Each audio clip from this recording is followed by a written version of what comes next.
초콜릿은 달콤해 달콤해 달콤해 오렌지는 상큼해 상큼해 상큼해.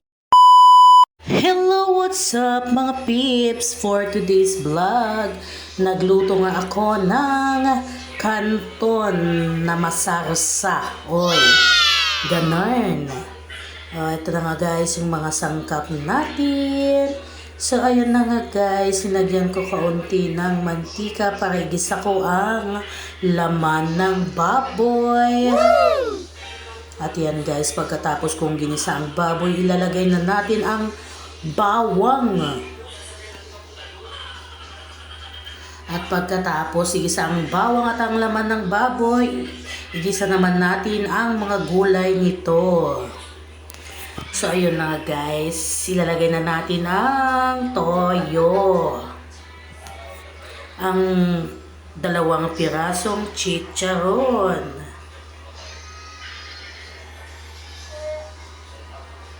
Ang magic sarap para mas lalo pa itong sumarap. So ayun na nga guys, tinanggal ko na ang mga gulay nito at saka ko ilalagyan ng tubig para pakuluan ang canton noodles.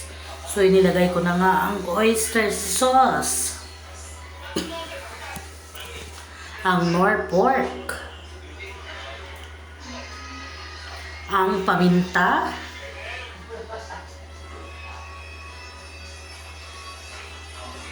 at syempre ilalagay na natin ang canton noodles at halo-haluin natin ito para iwas masunog ang kawali. Ganun guys, pag nagluluto tayo ng pansit, bihon or ang canton, dapat nakafocus ka sa paghahalo nito.